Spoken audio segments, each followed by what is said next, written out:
There's a famous Talmudic saying, right? In the Gemara is a toiv shebereifim legehenim. The best of the doctors go to hell. Yeah. And I have my there's many different explanations about that, what that actually means. We can look at the study of the triplets and say, well, toiv shebereifim legehenim, they put three people through hell, right? Or they do experiments on people that they shouldn't be doing. But one of the explanations are toiv shebereifim, a doctor who's really good.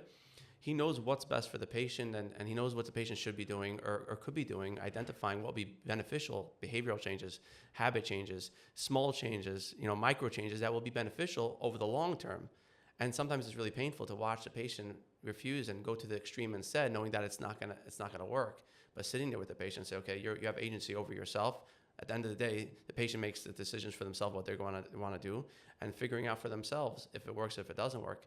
But it's, looking at the research, figuring out there's things that are known to be beneficial, both physically, emotionally, psychologically for the person, and focusing on that and trying to, taking baby steps. As you said earlier, that we want quick fixes and we want things to happen right away, but recognizing that doesn't happen like that.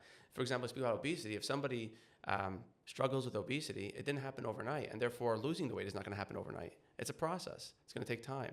And people want quick fixes and they want things to just change right away. It just doesn't work like that. You've literally chosen all of the greatest hits of the Gemara phrases that I enjoy, and more than enjoy, I take them to heart. That shot, I think Rashi, and once again, in the comments below if I'm wrong, but I think Rashi mentions, and I've looked it up recently, that because you're not gonna treat the poor, and because you're gonna look to capitalize on that kind of knowledge. So there's definitely, it's fraught, right? Being a physician is fraught, and I love that phrase because it really can be interpreted in so many different ways. I think one straight shot, one straight interpretation is really that there's a lot of gaiva, a lot of arrogance that can go into being a doctor, and having a long white coat, and when someone calls you Mr. instead of doctor, it's like doctor, right? Yeah. And there could be a lot of gaiva and a lot of arrogance that comes with that. And that's not that is the highway to go in the wrong direction in life, right? 100%.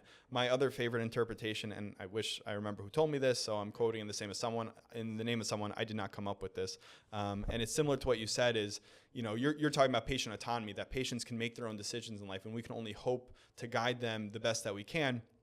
This is also from the angle of just witnessing suffering, right? Mm-hmm. That the best of doctors, if you're a real doctor, if you really care about the patient in front of you, then you inherit suffering in this world, right? True suffering. And I think about the doctors that work in extreme situations. I think about a patient that I saw not too long ago who came in with a very benign complaint. Lovely, lovely elderly people.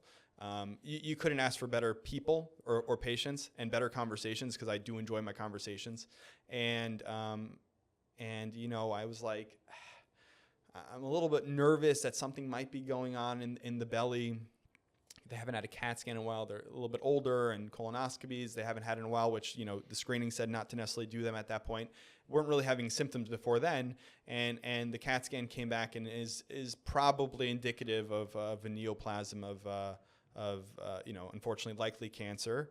And, hopefully they have a good prognosis, and sitting down with the patient, and the sweetest individual, and having to have that conversation. I mean, I'm still thinking about it. It's still on the top of my head. I drove in thinking about it. I'll probably drive home thinking about it. I'm sure I'm gonna make sure to recheck in, or maybe even give a call in the next couple of weeks, just to see. I can't do anything anymore, but just to see how they're doing. That is what inheriting Gehenna looks like a little bit, but that's the job. That's the tafkid, right? So that's the doctor suffering, right, with the situation of the patient. Then there's a toiv shebereifim. They go into the Gehenna of the patient, which means they go into the risky situations to save and to help a patient. And I heard from Rabbi who's a member of the community of Cambridge Heights, where he says toiv shebereifim is that toiv is the gematria 17. When we forget about Rifa'inu, we forget about our spiritual connection to HaKadosh Baruch Hu, and we forget about davening to Hashem, and that Hashem is the one who heals the sick, and we think that's all of us. That's the Gehenna.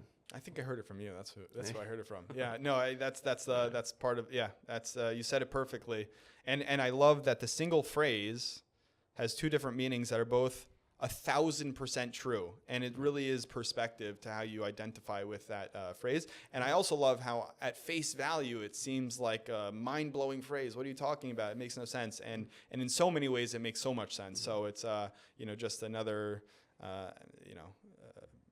just the added wisdom that you can get from a simple passage in Gemara and Talmud is really incredible.